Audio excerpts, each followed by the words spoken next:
In a glorious display of strategy, numbers, and confidence, South Korean Zerg sensation Rogue defeated Terran Master Maru at the GSL Code S Season 1 Grand Finals. Rogue unleashed endless numbers of Zerg on his opponent to claim a 4-games-to-1 victory at the Africa TV studios in the city of Seoul.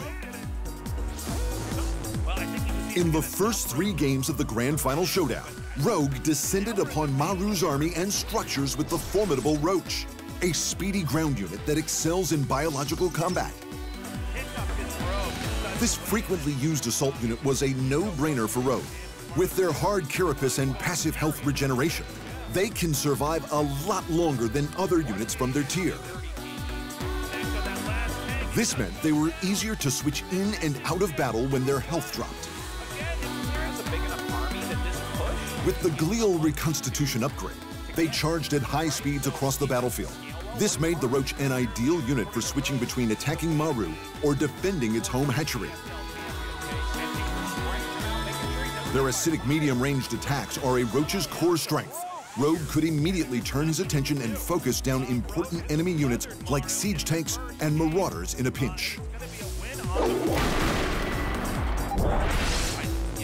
Once the swarm of Roaches had done Rogue's bidding, it was time to evolve them into the highly feared Ravager, the most powerful artillery creature in the swarm.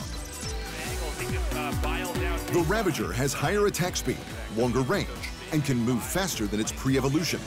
This comes at the cost of its armor, so Rogue had to tuck his Ravagers far into the backline to avoid incoming fodder. The sole purpose of a Ravager is to dish out a substantial amount of damage from the furthest distance possible. Corrosive bile fires off large balls of flaming acid at the location of the player's choosing. On impact, they will deal a devastating amount of damage to all units in the targeted area and destroy any force fields deployed in the zone. These long-range Ravager missiles can target units in the air and on the ground. Rogue made great use of the bile shots to take out siege tanks on the high ground or to punish Maru's clustered-up Marines and medevacs. Seek and destroy. The sacrificial Baneling became the star of the show in the 5th and final game of the GSL Code S Grand Final, as Rogue marched swarms of these critters right into Maru's mineral lines. More Banelings than there are SCVs. The evolution of the Zergling is there to cause some big problems, as it explodes for massive damage. The splash hits both ground units and structures if they can sneak behind enemy lines.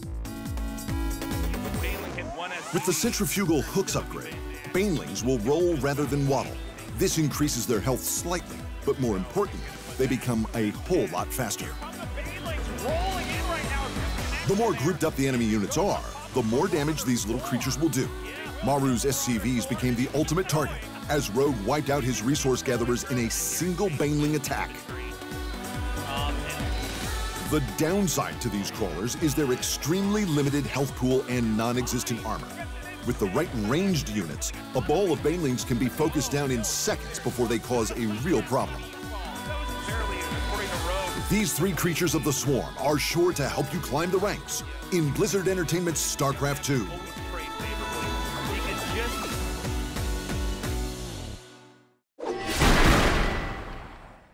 Thanks for watching. Hit the subscribe button to keep up to date with the amazing esport content from around the gaming globe. Only on Unbeaten Esports.